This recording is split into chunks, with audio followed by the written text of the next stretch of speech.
Hello दोस्तों, स्वागत है आप सबका आपके अपने यूट्यूब चैनल एजुका पे। तो दोस्तों, आज हम पढ़ेंगे हिस्ट्री ऑफ इंडियन बैंकिंग के बारे में। जानेंगे कि सबसे पहले कौन सा बैंक खुला था इंडिया में।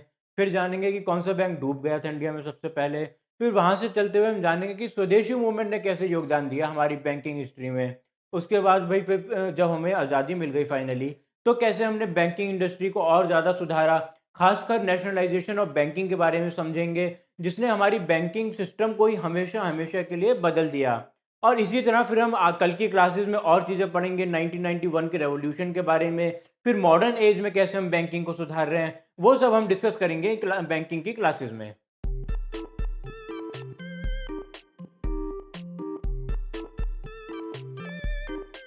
ये पूरी टाइमलाइन हमने आपके लिए तैयार करी है 1770 से लेके 1927 तक, यानी कि प्री इंडिपेंडेंस। तो आइए देखते हैं एक एक करके कैसे कैसे हमारे बैंक चालू हुए, बंद होते गए और क्या क्या आज उनकी सिचुएशन है।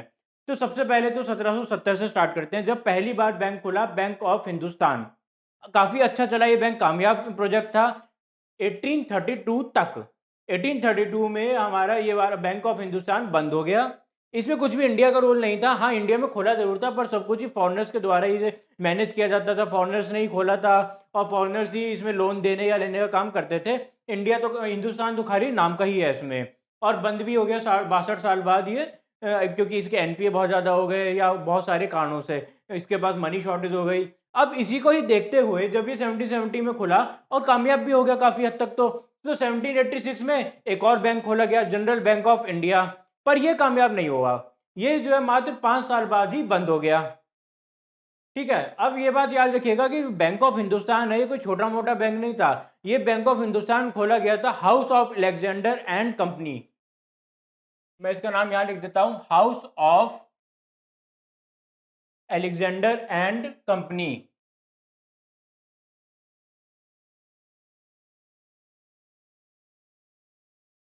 इसलिए ये बैंक इतना कामयाब हो पाया क्योंकि इसके पास एक स्ट्रांग बैंकिंग थी, जबकि जो जनरल बैंक ऑफ इंडिया था उसके पास उतनी स्ट्रांग बैंकिंग नहीं थी। ठीक है, अब देखिए, जब अभी तक हमारा आज़ादी का पहला गदर भी शुरू नहीं हुआ है, 1857 में शुरू हुआ था। और अभी तक दो बैंक खुल के बंद भी हो चुके हैं। चलिए कोई बात नहीं, थोड़ा सा और आगे चलते हैं। 1806 में आ जाते हैं, पहला कामयाब बैंक खुला, बैंक ऑफ बंगाल, जो कि आज भी चल रहा है। आपने शायद इसका नाम ना सुना हो, पर यह बैंक आज भी चल रहा है दूसरे नाम से। तो चलिए, पहला बैंक कामयाब बैंक हमारा खुल गया। आगे बढ़ते हैं थोड़ा सा और। फिर इसी के तर्ज पे एक और बैंक खोला गया, बैंक ऑफ बॉम्बे। ये भी कामयाब हो गया 1840 में। ये भी आज भी चल रहा है। उसके बाद एक और बैंक खोला गया, बैंक ऑफ मद्रास। और ये बैंक भी कामयाब हो गया, 1843 में ये खोला गया था। और ये तीनों बैंक्स का मर्जर हो गया। मर्जर होकर इनका क्या हुआ वो हम आपको बाद में बताएंगे। तो चलिए आगे बढ़ते हैं। अब यहां से इसी तरह बैंक कामयाब होते गए एक के बाद एक। और उसके बाद 1865 का टाइम आ गया। आप देखिए कि अब तक जो है आज़ादी का गदर, हमारा पहला गदर हो चुका है। फर्स्ट रेवोल्यूशन जो है यहाँ हो चुका है 1857 में। इससे पहले जो भी कुछ हो रहा था दोस्तों, सब कुछ जो है अंग्रेज ही कर रहे थे या फिर कहीं फॉरेनर्स ही कर रहे थे। हमारा तो कोई रोल ही नहीं था उसमें इंडियंस का। अब 1865 आते हैं, इसमें भी कोई खास रोल नहीं था। बट इसमें क्या हुआ, इलाहाबाद बैंक जब खोला गया पहला, ये क्वेश्चन एग्जाम में अक्सर आ जाता है तो उसको ध्यान रखें कि ये पहला जॉइंट लाइबिलिटी बैंक था। First joint liability bank. अब जॉइंट लायबिलिटी बैंक होता क्या है, इसका मतलब ये था कि ये जो कोई पार्टनरशिप फर्म नहीं थी ना, ये किसी एक ही आदमी ने खोल दिया था। जैसे आप देखिए यहाँ पर तो एलेक्जेंडर कंपनी ने ही जो एक अपनी तरफ से एक बैंक खोल दिया, इसमें कोई भी और शामिल नहीं था इनके साथ में। इसमें कहा गया कि भाई अब ग्रुप ऑफ पीपल इकट्ठा करके बैंक खोलते हैं। चलिए ठीक है, माइट भी 10, 100, 1000 जितने भी लोग थे इन्होंने इकट्ठा करे। माइट भी स्टार्टिंग 10 लोगों से हुई होगी, आगे 100 लोग हो गए होंगे। अब इन्होंने क्या कहा कि अब मेरे पास 1% शेयर है, तुम्हारे पास 2% शेयर है, तुम्हारे पास 4% शेयर है। जिसका जो भी शेयर है ना, वो आगे किसी को भी बेच सकता है, यानी कि बिना बाकियों से सलाह ले इसके मालिक बदलते रह सकते हैं हमेशा ही। हाँ, इसका एक मेजर शेयर होल्डर जरूर होगा और ऑब्वियसली वही बैंक चला रहा होगा और वो अपने बैंक्स को, अपने शेयर्स को फर्म रखेगा, अपने पास रखेगा। बट बाकी जो शेयर होल्डर्स हैं वो चाहे तो जब मर्जी जिसको भी बेच दे, और उन्हें किसी और से पूछने की जरूरत नहीं है कि वो अपना शेयर किसको बेच रहे हैं। इसे कहा जाता है जॉइंट लायबिलिटी की। कुछ लोग जो एक दूसरे को चाहे जानते भी ना हो, बट उन सबकी साथ में लायबिलिटी बनती है, यानी कि अगर बैंक डूबता है तो इन सब लोगों को हर एक एक आदमी का पैसा चुकाना ही पड़ेगा अपनी, जब तक ये खुद दिवालिया ना हो जाए या लोगों का पैसा ना चुक जाए। तो ये था हमारा पहला joint liability bank, Allahabad bank. But जैसा मैंने आपसे कहा कि इंडियंस की अभी भी कोई भागीदारी नहीं हो पाई है इसमें। कोई बात नहीं, थोड़ा सा और आगे बढ़ते हैं। अब चलते हैं अवध कमर्शियल बैंक पे। ये बैंक कामयाब नहीं हो पाया, 1881 में खुला और 1958 में बंद हो गया। ठीक है, चलो 80 साल तो 70 साल तो तकरीबन चली गया। अब हुआ क्या कि भाई ये जो अवध कमर्शियल बैंक था, ये था लिमिटेड लाइबिलिटी बैंक। पहला बैंक था ये फर्स्ट लिमिटेड लाइबिलिटी बैंक। अब इसमें भी अंतर समझिएगा। ज्वाइंट ज्वाइंट तो ये था ही साथ में, यानी कि ज्वाइंट लाइबिलिटी वाली सिचुएशन तो यहाँ पर भी है, वो कोई प्रॉब्लम नहीं है कि जो इसके मालिक भी बदल सकते हैं बार बार। बट इसमें कहा गया कि भाई अगर मैं बैंक में 100 करोड़ रुपए लगा रहा हूँ, सब लोग मिलके 100 करोड़ रुपए लगा रहे हैं, उस टाइम पे शायद 1 करोड़ ही लगाया होगा। 1 करोड़ रुपए अगर मैं एक बैंक में लगाता हूँ तो 1 करोड़ रुपए से ज्यादा कोई मुझसे मांग नहीं सकता। अगर कल को बैंक डूब गया और मैं जितना मैंने पैसा बैंक में लगाया हुआ है उससे लोगों का पैसा नहीं चुक पाता है, तो ये मेरी गलती नहीं है, मैं और पैसा नहीं दूंगा। इसे कहा जाता है लिमिटेड लाइबिलिटी। क्योंकि ऐसा क्यों किया गया? क्योंकि फिर तो कोई बैंक खोलता ही नहीं ना, क्योंकि बैंक एक बहुत ज्यादा रिस्की वर्क है। बहुत, जैसे कि आप देख रहे हैं कि लगातार बैंक डूबते जा रहे हैं, कभी ये बैंक डूबा, फिर ये बैंक डूबा, और ये भी बैंक डूब ही गया था। तो इसलिए इन्होंने कहा कि भाई हम रिस्क नहीं ले सकते, हम अपना इतना पैसे का रिस्क ले रहे हैं, यही बहुत है। कल को जीरो हो गया तो हम तो वैसे ही आधे से ज्यादा तो हम वैसे ही ज्यादा बर्बाद हो गए, अब तुम हमें बिल्कुल दिवालिया करके छोड़ोगे क्या? तो ऐसा कहा गया कि नहीं ठीक है, चलो तुम्हें जितना पैसे देना है उतने से तो करो। इकोनॉमी जो है अंग्रेजों की थोड़ी तो और चालू करो, इंडियंस का तो कुछ रोल था ही नहीं, जो कुछ था अंग्रेजों की इकोनॉमी चालू हो रही थी उस टाइम तक तो। चलिए कोई बात नहीं। अब बहुत ही इंपॉर्टेंट स्टेप आ रहा है इंडियन बैंकिंग में, जिसको आप ध्यान से समझिएगा। 1895 में पीएनबी बैंक, जिसको हम सब जानते हैं, जो कि लाहौर में खुला था, फर्स्ट बैंक बाय इंडियंस। अगर पूछा जाए कि इंडियंस के द्वारा कौन सा बैंक सबसे पहले खोला गया था, तो वो होगा पीएनबी बैंक। और अगर पूछा जाए कि इंडिया में सबसे पहले कौन सा बैंक खोला था, तो वो होगा बैंक ऑफ हिंदुस्तान। ठीक है, ये सारी जो बातें हम फर्स्ट की बता रहे हैं, इसकी हम आपको लास्ट में लिस्ट भी दे देंगे कि कौन कौन से बैंक ने सबसे पहले क्या क्या कदम उठाए थे। वो सारी लिस्ट हम आपको प्रोवाइड कर देंगे आखिर में। तो इस वीडियो को आखिर तक सुनते रहें, तभी आपको वो लिस्ट भी समझ में आएगी, और वो लिस्ट बहुत ही इंपॉर्टेंट है एग्जाम पॉइंट ऑफ व्यू से भी। चलिए ठीक है, पहला जो है इंडियंस का अब भागीदारी हो गई है पीएनबी बैंक से, और यहाँ से अब भागीदारी कम नहीं होनी, यहाँ से भागीदारी इंडियंस की बहुत ज्यादा बढ़ती ही जानी है। इंडिया में जितने भी इन्फ्लुएंशियल लोग हैं सबको रियलाइज हो रहा है कि फाइनेंस में, बैंक्स में बहुत ज्यादा पोटेंशियल है, और हम सबको भी बैंक्स खोलने की तरफ देखना चाहिए। तो आइए देखते हैं कैसे अब बैंक्स खुलने शुरू हो गए एक के बाद एक। तो शुरू हो गई स्वदेशी मूवमेंट। अब ये तो मुझे आपको बताने की जरूरत ही नहीं है स्वदेशी मूवमेंट क्या थी। भाई इसमें कहा गया कि इंडियंस जो अपने बनाए हुए कपड़े पहनेंगे, अपना बनाया हुआ सामान ही इस्तेमाल करेंगे। तो क्यों ना इंडियंस अपने द्वारा खोले गए ही बैंक इस्तेमाल करें, बजाय कि अंग्रेजों के खोले गए इलाहाबाद बैंक या फिर ये सारे बैंक ऑफ बंगाल, बॉम्बे, मद्रास, ये सब का इस्तेमाल करें। नहीं, हम अपने बैंक खोलेंगे। पर हमारा बैंक था कौन सा? ठीक है, पीएनबी बैंक था। कहां पर था? पंजाब में। तो पंजाब के लोग जो है पीएनबी बैंक इस्तेमाल कर सकते थे, पर पंजाब तो पूरा इंडिया नहीं है ना, बाकी इंडियंस क्या करें? तो फिर स्वदेशी मूवमेंट के तहत बहुत सारे जो भी इन्फ्लुएंशियल लोग थे उधर, या पॉलिटिशियंस थे, उन सब ने अपने अपने बैंक खोलने चालू करे। आइए देखते हैं कैसे कैसे चालू करे। 1906 में स्टार्ट हुआ। 3 बैंक 1906 में एक साथ स्टार्ट हुए। देखिए अभी तक तो हम एक एक बैंक की गिनती कर रहे थे, ये खुला, फिर 10 साल बाद ये खुला, 40 साल बाद ये खुला। अब एक साल में 3 बैंक एक साथ खुलते हैं, कितना इंपॉर्टेंट ईयर है 1906। कैनरा बैंक आज भी चल रहा है और बहुत बढ़िया चल रहा है। उसके बाद बैंक ऑफ इंडिया आज भी चल रहा है, बढ़िया चल रहा है। उसके बाद कॉर्पोरेशन बैंक। कॉर्पोरेशन बैंक का ये आज तक अच्छा चल रहा था 2-3 साल पहले तक, बट कुछ एनपीए बढ़ने की वजह से इसको मर्जर कर दिया गया।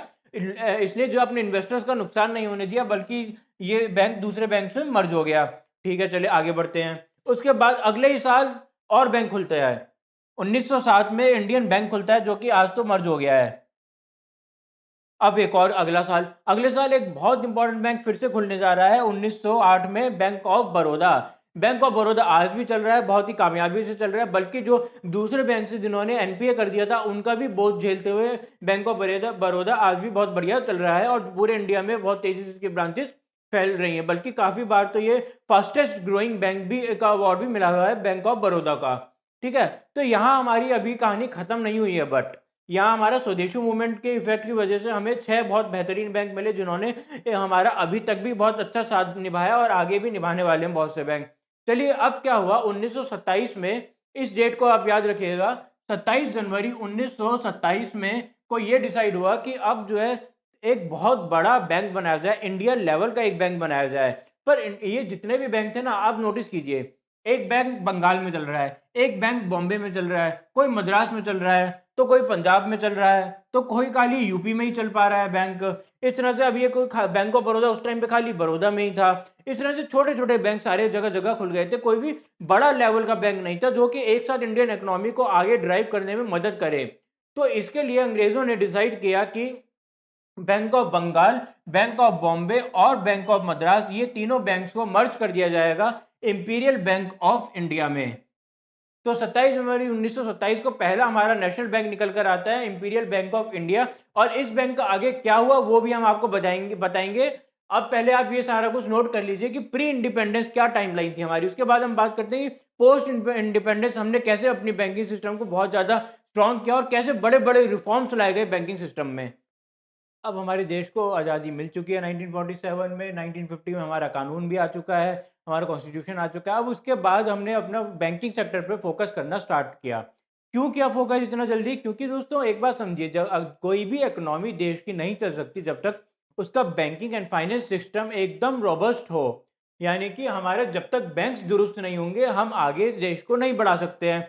तो इसीलिए ही 1955 में, आपको याद है, इंपीरियल बैंक ऑफ इंडिया अंग्रेजों ने बनाया तो 1927 में उसको चेंज करके हमने स्टेट बैंक ऑफ इंडिया बना दिया। अब इसको बहुत सारी हमने पावर्स भी दी, और स्टेट बैंक ऑफ इंडिया जब भी गवर्नमेंट को लोन चाहिए होता है तो स्टेट बैंक ऑफ इंडिया के पास जाती है, या फिर गवर्नमेंट को अपने बहुत सारे और प्रमोशनल एक्टिविटीज कराने होते हैं, या फिर इकोनॉमी में मनी बूस्ट कराना होता है तो भी स्टेट बैंक ऑफ इंडिया के पास जाती है।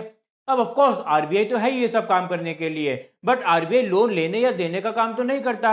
लोन लेने या देने का काम तो एसबीआई करता है, पीएनबी बैंक करता है, इस तरह के बहुत सारे बैंक्स करते हैं। तो इसलिए कहा जाता है कि एसबीआई और पीएनबी बैंक गवर्नमेंट के लेफ्ट हैंड्स हैं। राइट हैंड हो गया आरबीआई और लेफ्ट हैंड एसबीआई और पीएनबी बैंक्स हैं। आरबीआई जो गवर्नमेंट की तरफ से सारा कुछ कंट्रोल करता है। अच्छा ठीक है, अब लोन चाहिए आपको, मैं दिलवा दूंगा। लोन देना है, लोन आपको जो है पब्लिक में बांटना है तो वो भी मैं कर दूंगा। बट कैसे करेगा आरबीआई ये सब काम? आरबीआई, एसबीआई, पीएनबी और ऐसे सभी प्राइवेट और पब्लिक बैंक्स को फोर्स करता है, या फिर कहीं उन्हें गाइड करता है कि आप आगे पब्लिक में लोन ज़्यादा दीजिए, या फिर इंटरेस्ट रेट बढ़ा दीजिए या घटा दीजिए। इस तरह की बहुत सारी बातें आरबीआई इंस्ट्रक्शन के द्वारा अपने बैंक्स को देता है।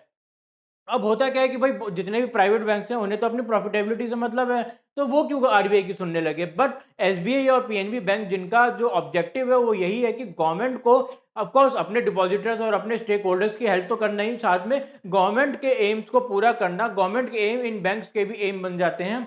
इसलिए ये प्रायोरिटी सेक्टर लैंडिंग करते हैं, यानी कि एग्रीकल्चर सेक्टर को जो लोन देना, या फिर हैवी मैन्युफैक्चरिंग सेक्टर्स को लोन देना। जबकि उनका एनपीएस हायर होता है, वो लोगों के जो है रिस्क बहुत ज़्यादा होता है, कई बार पैसा नहीं लौटा पाते, बट गवर्नमेंट बैंक्स फिर भी उनको पैसा देते हैं, क्योंकि अगर नहीं दिया तो वो लोग तरक्की नहीं कर पाएंगे। High risk high gain, risk ज़्यादा ले रहे हैं हम अब इकोनॉमी में ऐसे लोगों को पैसा देके, बट जब ये लोग कामयाब हो जाते हैं तो फिर इकोनॉमी को गेन भी बहुत ज़्यादा होता है। तो इसलिए 1955 में सबसे पहला बैंकिंग का फैसला ये लिया गया कि स्टेट बैंक ऑफ इंडिया जो है खोला जाएगा, और गवर्नमेंट कंट्रोल करेगी स्टेट बैंक ऑफ इंडिया को। चलिए अच्छी बात है। अब धीरे धीरे आगे बढ़ते हैं।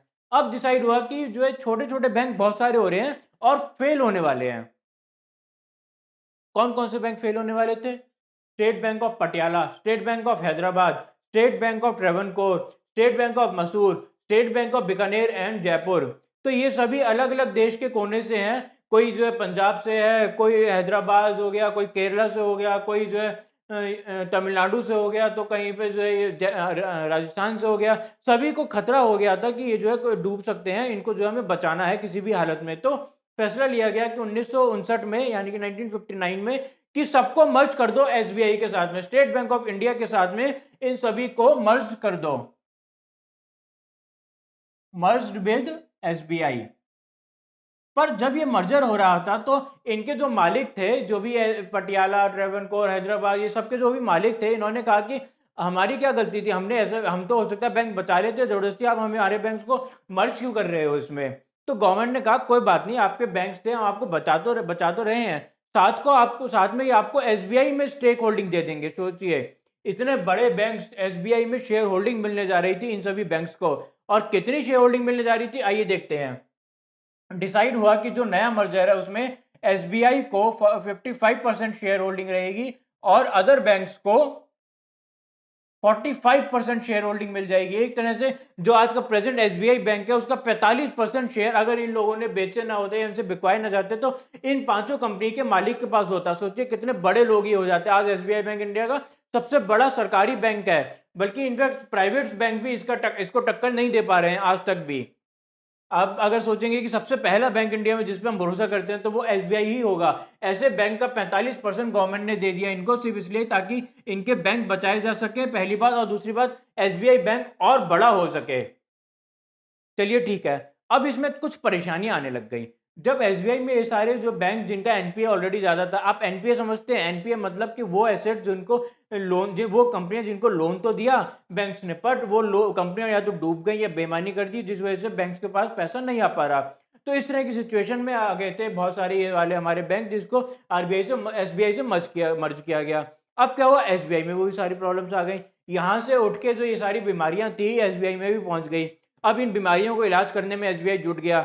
बहुत सारे जो इसका पैसा खर्च हो रहा था इन्हीं सब एनपीएस को हैंडल करने में, फिर इन सब की इनएफिशिएंसीज को हैंडल करने में, क्योंकि ये बैंक जो उतने अच्छे से नहीं चलते थे। ये तो क्या होता था कि एक जो है आदमी बैठा होता था मालिक, और वो जिसको मन किया लोन पकड़ा दिया, जिसको मन किया उसको नहीं दिया, जिसको मन किया वो इंटरेस्ट रेट लगा दिया, मन किया तो फ्री में दे दिया। यही सब चल रहा था इन बैंकों में, और इस सबको खत्म करने में एसबीआई को बहुत मुश्किलें आ रही थी। तो ऐसे में गवर्नमेंट ने देखा कि हम एसबीआई पे और बोझ डालकर ये नहीं कर सकते कि आप प्रायोरिटी लैंडिंग स्टार्ट कर दीजिए। देखिए आप दोस्तों, प्रायोरिटी लैंडिंग ना बहुत ही ज़्यादा इंपॉर्टेंस होल्ड करता है हमारे देश की डेवलपमेंट में। विदाउट, अगर बैंक जो है प्रायोरिटी लैंडिंग करते ही नहीं तो फिर हमारे देश का एग्रीकल्चर सुधर नहीं पाता। आज भी बहुत अच्छी हालत में नहीं है, बट जैसे भी हालत में जितना भी सुधार हुआ है वो उसमें प्रायोरिटी लैंडिंग का बहुत ज़्यादा हाथ है। फिर हैवी मैन्युफैक्चरिंग, जब भी आप सोचेंगे कि हमारे देश में कोई हैवी मैन्युफैक्चरिंग कंपनी स्टैब्लिश हो तो उसके लिए प्रायोरिटी लैंडिंग तो करनी ही पड़ेगी। मतलब उस कंपनी को लोन तो देना ही पड़ेगा सस्ते रेट में, जानते हुए भी कि इस कंपनी को डूबने के चांसेस बाकी कंपनियों के मुकाबले ज़्यादा हैं। तो ये लैंडिंग जो है ये फोर्स ना करने के बजाय एसबीआई पे एक नया बैंक खोला गया। 1964 में इंडस्ट्रीज के लिए, खास इंडस्ट्रीज के लिए ही एक नया बैंक खोला गया, IDBI bank, industrial development bank of India खोला गया। आईडीबीआई जिस नाम से हम आज इसको जानते हैं। तो इस बैंक का क्या मकसद था कि हम सिर्फ प्रायोरिटी लैंडिंग करेंगे, हम सिर्फ इंडस्ट्रीज को ही पैसा देंगे जो जैसे हैवी मैन्युफैक्चरिंग ही नहीं, सिर्फ उस टाइम पे तो बहुत सारी ऐसी मैन्युफैक्चरिंग नई नई खुल रही थी भाई। आप गाड़ी या फिर बाइक्स की मैन्युफैक्चरिंग ले लीजिए, जैसे मारुति खुली, इस तरह से बहुत सारी मैन्युफैक्चरिंग खुली थी। महिंद्रा को पैसे जरूरत थी, टाटा जो स्टील का काम करना चाहता था उसे जरूरत थी, और इसी तरह बिरला जो कि रिटेल में आना चाहते थे, क्लॉथ्स में उन्होंने इतना ज्यादा अपना नाम करा है, या इस सब चीजों के लिए पैसे की जरूरत होती है। और ये सारा पैसा कहाँ से आ रहा था, आईडीबीआई बैंक और भी बहुत सारे बैंक थे। ऐसा नहीं कि सिर्फ यही दे रहा था, एसबीआई बैंक या प्राइवेट बैंक भी दे रहे थे, बट आईडीबीआई ने भी बहुत इंपॉर्टेंट रोल निभाया। जैसे आज शापूरजी पलौंजी की इतनी सारी जो विंड मिल्स या फिर सोलर एनर्जी ये सब लगी हुई हैं, मिल्स वगैरह, ये सब भी जो है यहीं से सपोर्ट मिला इन बैंक से। अकेले कोई आदमी अपनी वेल्थ से ये सब नहीं कर सकता, लोन लेना पड़ता है, वो भी बहुत सारी क्वांटिटी में लेना पड़ता है। चलिए कोई बात नहीं, 1964 तक जो है हमारा ठीक ठाक चलने लगा था इकोनॉमी, बट फिर हमें रियलाइज हुआ कि कुछ तो गड़बड़ है इकोनॉमी में। इंदिरा गांधी को कुछ रियलाइज हुआ कि हमारी इकोनॉमी जो है उतनी अच्छी से नहीं चल रही है। तो प्राइम मिनिस्टर इंदिरा गांधी ने 19 जुलाई 1969 को नेशनलाइजेशन का डिसाइड किया। उन्होंने डिसाइड किया कि बैंक्स का नेशनलाइजेशन हो जाएगा। अब ये टर्म आपने लोगों ने बहुत बार सुना होगा, नेशनलाइजेशन ऑफ बैंक्स। इसका मतलब क्या होता है? इसका मतलब दोस्तों ये होता है कि जितने भी उस टाइम पे छोटे बड़े प्राइवेट बैंक्स थे, वो सब जो है हर एक बैंक अपने एक एक मालिक के अंडर था, जो कि मालिक का ही मन करता था। जैसे हमने बताया ना आपको कि भाई ये सारे जो पांचों बैंक थे इसी चक्कर में डूबने के कगार पे आ गए कि मालिक का मन किया तो पैसा दिया, नहीं मन किया तो नहीं दिया, चाहे कितना भी अच्छा बिजनेस प्रपोजल सामने वाला आए कोई परवाह ही नहीं। बैंक्स की जब मन करे छुट्टी हो गई तो बैंक चले, जो घर को चले गए, जब मन करा तो जो काम शुरू कर दिया। यही सब हालत होती रहती थी यहाँ पे। कभी फ्री में बांट दिया, अपना कोई रिश्तेदार है तो उसको दे दिया, फिर बेईमानी भी बहुत ज्यादा होती थी। तो इन सबको रोकने के लिए हम अभी डिटेल में डिस्कस भी करेंगे ये सारी बातें, बट फिलहाल हम समझते हैं कि क्या क्या स्टेप्स उठाए गए। तो नेशनलाइजेशन ऑफ बैंक्स में सबसे पहले तो किन किन बैंक्स को नेशनलाइज किया गया, यानी कि सरकारी बना लिया गया। क्या हुआ कि भाई जितने भी प्राइवेट लोग थे, लाला थे, जो जिनका मन करता था तो दिया, नहीं मन करा तो लोन नहीं दिया, उन सबसे जबरदस्ती कहा गया कि आप हमें पैसे लेकर हमारा अपना बैंक बेचिए, आपके पास और कोई ऑप्शन नहीं है, नहीं तो फिर देश के पास कोई और ऑप्शन नहीं बचेगा, देश के लिए आपको जो है अपने बैंक को हमें बेचना ही पड़ेगा। तो देखते हैं आइए क्या कैसे कैसे बैंक्स नेशनलाइज हुए।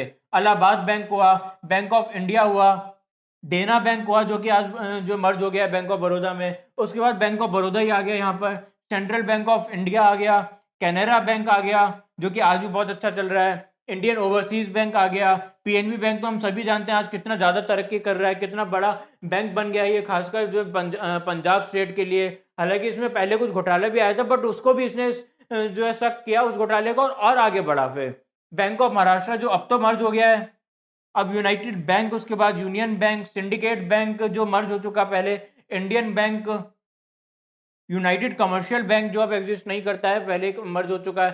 तो ये सारे बैंक जो है 14 बैंक कुल मिला के 1969 में सबको नेशनलाइज कर दिया गया, जिनमें से आज भी सभी बैंक की बहुत ज्यादा इंपॉर्टेंस है हमारे देश की इकोनॉमी में। तो ये बहुत इंपॉर्टेंट स्टेप था। आइए उसके बाद देखते हैं, अब गवर्नमेंट को रियलाइज हुआ कि ठीक है हमने अच्छा काम तो कर दिया, 1969 में सभी बैंक को नेशनलाइज कर दिया, अब इकोनॉमी अच्छी चलने लगी है, बट अभी भी कुछ प्रॉब्लम है। अब क्या प्रॉब्लम आई कि जो रूरल एरिया है ना, ये बैंक्स अभी भी वहां नहीं पहुंच पा रहे हैं। रूरल एरियाज के लिए हमें कुछ और करना पड़ेगा। तो क्या करें रूरल एरियाज के लिए, आइए देखते हैं। रीजनल रूरल बैंक्स खोले गए, ऐसे बैंक जो छोटे बैंक थे, रूरल एरियाज में काम करते थे, रूरल एरियाज के लिए काम करते थे। उन्हीं जो छोटे छोटे लोग होते हैं जिसे अपना छोटा छोटा काम करना होता है, किसी को सिलाई की मशीन खोलनी है, या किसी को जो है अपना थोड़ी सी जमीन में खेती करनी है, या किसी को कोई जो है दुकान खोलनी है, अपनी नाई की दुकान खोलनी है, या कुछ और खोलना है। तो इस तरह इस सभी चीजों की मदद करने के लिए 5 बैंक खोले गए, 5 RRBs खोले गए, रीजनल रूरल बैंक्स। पहली बार कब खोले थे, 1975 में खोले गए। चलिए अच्छी बात है। अब उसके बाद कुछ बैंक और बच गए थे, कुछ भाई 14 बैंक तो हो गए थे, उसके बाद रियलाइज हुआ कि 6 बैंक और हैं, इनको भी जरा नेशनलाइज कर लेते हैं, क्योंकि हमारा नेशनलाइजेशन का प्रोजेक्ट जो है बहुत बेहतरीन चला। आप देखिए 1969 का रिजल्ट 1980 तक तो क्लियरली 11 साल बाद तो आ ही गया था, सबको रियलाइज हो गया था कि बहुत बढ़िया हुआ नेशनलाइजेशन। तो 1980 में किन 6 बैंक्स को नेशनलाइज किया गया, पंजाब एंड सिंध बैंक जो कि आज भी बैंक कामयाबी से बहुत अच्छे से चल रहा है, उसके बाद ओरिएंटल बैंक ऑफ कॉमर्स अच्छा बैंक, विजय बैंक जिसको बाद में जो है बहुत बढ़िया बैंक था, मैं आपको बता दूं विजय बैंक, और इसको बैंक ऑफ बड़ौदा में मर्ज कर दिया गया। तो और जिसकी वजह से बैंक ऑफ बड़ौदा भी को भी बहुत हेल्प मिली एनपीए झेलने में, देना बैंक के जो यहाँ पर आया था, ये मर्ज हो गया था। ठीक है, उसके बाद देखते हैं आइए। फिर आंध्रा बैंक अच्छा बैंक था, मर्ज हो गया, corporation bank, new bank of India, ज्यादातर बैंक इनमें मर्ज हो गए हैं, बट इन्होंने जो है 70 साल तक आजादी के साथ दिया। एक्चुअली में 1980 में जब इनका नेशनलाइज हुआ तो उसके बाद से तकरीबन 40 साल तक जो है इंडिया का साथ दिया, उसके बाद भी मर्ज हो गए, डूबे नहीं बैंक। गवर्नमेंट ने इन सभी बैंक्स को बचा लिया। बहुत सारे आम लोगों का पैसा, बहुत सारे आम लोग इन पर डिपेंड करते हैं, आज भी डिपेंड करते हैं इनडायरेक्टली। तो ये हो गया हमारा पूरा नेशनलाइजेशन का प्रोसेस। अब हम जो है इसके बाद 1991 के बिग रेवोल्यूशन की डिस्कशन करें, उससे पहले नेशनलाइजेशन किया क्यों गया इसको डिटेल में थोड़ा सा पढ़ लेते हैं। उससे पहले आप ये पूरी टेबल नोट कर लीजिए। Banking companies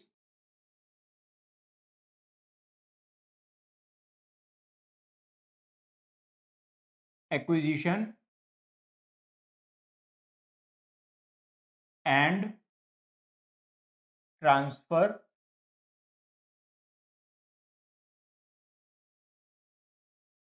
undertakings act 1970। तो ये एक्ट लाया गया था इंडिया में 1970 में, जिसके तहत नेशनलाइजेशन स्टार्ट हुआ। अब ये एक्ट लाया क्यों गया, आइए देखते हैं एक एक करके सभी कारणों को। सबसे पहले तो ownership and control in few hands. सीधी सीधी सी बात है, जिसके पास बैंक हुआ उसी के पास ही सारा पैसा, और 15-20 बैंक थे तो मतलब 15-20 लोगों के पास ही इंडिया का सारा के सारा बैंक, सारा के सारा मनी कलेक्ट हो गया था, और गवर्नमेंट जो है उन लोगों पे अपनी जो है बातें नहीं मनवा पा रही थी उनसे। वो लोग गवर्नमेंट की सुनने से बिल्कुल ही इनकार कर देते थे और अपने हिसाब से काम करते थे। और कैसे कैसे काम करते थे आइए देखते हैं और डिटेल में। कंसंट्रेशन ऑफ वेल्थ, सारा की सारा जो वेल्थ था विथ फ्यू इंडस्ट्रियलिस्ट, मतलब जितना भी सारा ये पैसा था बैंक्स का, कुछ ही लोगों में ही बांटे जा रहे थे और कुछ ही लोग बड़े हुए जा रहे थे। भाई जैसे टाटा हो गए, महिंद्रा हो गए, बिरला हो गए, बिल्कुल ये आज बहुत बड़ी कंपनीज हैं। बट जब जो है क्या हो रहा था, इन लोगों ने ही जो है कब्जा कर लिया था एक तरह से बैंक्स पे। बैंक्स सिर्फ इन्हीं को ही लोन दिए जा रहे थे और किसी भी नई कंपनी को उभरने में प्रॉब्लम आ रही थी या फिर सीधे सीधे उभर ही नहीं पा रही थी। ठीक है, अब और देखते हैं और क्या समस्या आ रही थी भाई। अब ignorance to agricultural sector, ignorance towards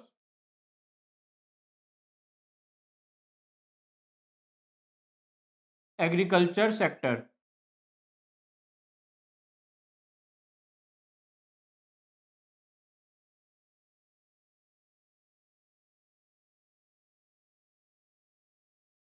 जो एग्रीकल्चर सेक्टर था, जो हमारे किसान थे, उन्हें तो लोन मिल ही नहीं पा रहा था बिल्कुल भी। ये लोग बिल्कुल ही उनको इस तरह से अवॉइड कर देते थे जैसे वो है ही नहीं। अगर उन्हें लोन दे दिया तो पैसा वापस ही नहीं आएगा, इस तरह से ट्रीटमेंट हो रहा था उनका। अब आगे क्या परेशानी आई उसके अलावा, complete disregard of 5 year policy.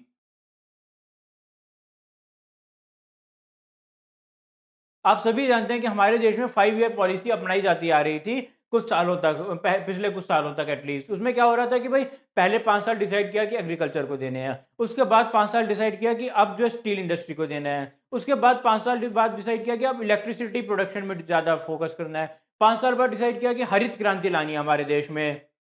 पर ये जो बैंक्स थे, ये मानते ही नहीं थे 5 ईयर पॉलिसी को। ये कहते थे आपकी अपनी मर्जी, आपको जो पॉलिसी लानी है लाइए, हम तो अपने हिसाब से लोन बांटेंगे। मतलब सोचिए कि एक तरफ तो चल रहा है कि भाई इलेक्ट्रिसिटी कंपनीज को ज़्यादा लोन देना है, बट ये कह रहे हैं कि नहीं, हम तो जो है स्टील और सीमेंट इंडस्ट्री वालों को ही ज़्यादा लोन देंगे, हमारी कमाई तो वहीं पर ही है। इलेक्ट्रिसिटी वाले तो हमें कुछ देते ही नहीं इंटरेस्ट। तो कैसे काम होगा जब पैसा ही नहीं मिलेगा इलेक्ट्रिसिटी इंडस्ट्री को, तो कैसे काम होगा। एसबीआई और कुछ ही बैंक जो है कब तक पैसा देते रहेंगे। एसबीआई, आईडीबीआई बैंक जैसे जो बैंक्स हैं हमारे, वो भी डूब जाएंगे इस तरह से। तो सभी बैंक्स को जो है एक साथ ही मदद करनी पड़ेगी इंडिया में जो है कंट्रीब्यूशन करने के लिए। अब अगली बात क्या आती है, डिस्क्रिमिनेशन टुवर्ड्स स्मॉल बिजनेसेस। इसीलिए आज़ादी के कुछ सालों तक हमारे छोटे बिजनेसेस जो है डेवलप हो ही नहीं पाए बिल्कुल भी, क्योंकि बैंक्स जो है उनको लोन देते ही नहीं थे। तो ये जो स्मॉल बिजनेसेस की तरफ डिस्क्रिमिनेशन हो रहा था, इसको भी खत्म करना बहुत ज़्यादा ज़रूरी हो गया था। Focus on vested interest. अब इसका क्या मतलब हुआ, जब सारा पैसा जो है लोगों का, आम आदमी का पैसा जो है कुछ ही लोगों के हाथ में आ जाएगा, तो करप्शन शुरू हो जाएगी, अल्टीरियर मोटिव शुरू हो जाएंगे। मतलब कि वो लोग जो अपने बैंक से ही पैसा अपने पर्सनल यूजेस के लिए निकाल लिया करते थे, या फिर जो है देखा कि अच्छा ये तो मेरा दोस्त है, ले पकड़, जितना पैसा लेना है ले ले बिना ब्याज के, कोई टेंशन नहीं है। तो यहाँ दोस्ती हो गया है मोटिवेशन, ना कि जो है पैसा कमाना या फिर अपने शेयर होल्डर या डिपॉजिटर्स को उनका रिटर्न देना। यहाँ कोई दोस्ती हो गया या फिर पर्सनल इंटरेस्ट सामने आ गया है, या फिर जो है बड़े बड़े इंडस्ट्रियलिस्ट से पैसा खाकर उन्हें लोन दिया जा रहा है। यानी कि जो है सब जो आम आदमी का इंटरेस्ट है वो तो खत्म भी हो गया है। अब एक और पॉइंट की बात करते हैं हम, एंटी नेशनल एक्टिविटीज।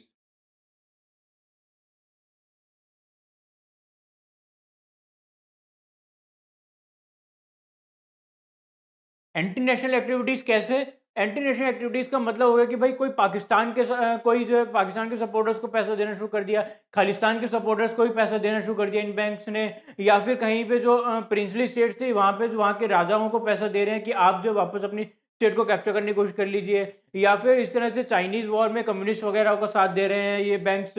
तो ये सब भी रोकना बहुत जरूरी था। इसी तरह से अलग अलग कारणों की वजह से ही इन सभी बैंक्स को कहा कि अब आपके बस के नहीं है, आप रहने दीजिए, हम ही संभाल लेंगे, हम ही जो है नेशनलाइज करने दीजिए बैंक्स, और गवर्नमेंट संभालेगी अब बैंक्स अपने तरीके से। इसी तरह से बैंक्स जो है सुधरते गए और काफ़ी इंप्रूवमेंट आ गया था आज़ादी के 30 साल के अंदर। और उसके बाद फिर 1991 का जो रेवोल्यूशन हुआ हम देश के लिए भी और बैंक्स के लिए भी, वो हम डिस्कस करेंगे कल की क्लास में। तो मुझे उम्मीद है दोस्तों आपको हमारी आज की क्लास पसंद आई होगी, और अगर हमारी आपको वीडियो पसंद आई तो वीडियो पर लाइक करें, शेयर करें, कमेंट करें। और दोस्तों अगर आपने अभी तक हमारे चैनल को सब्सक्राइब नहीं किया तो प्लीज़ चैनल को सब्सक्राइब कर लीजिए और साथ में दिए गए बेल आइकन पर क्लिक कर दीजिए ताकि हमारी वीडियोज़ के सभी लेटेस्ट अपडेट्स आपको मिलते रहें। Thank you.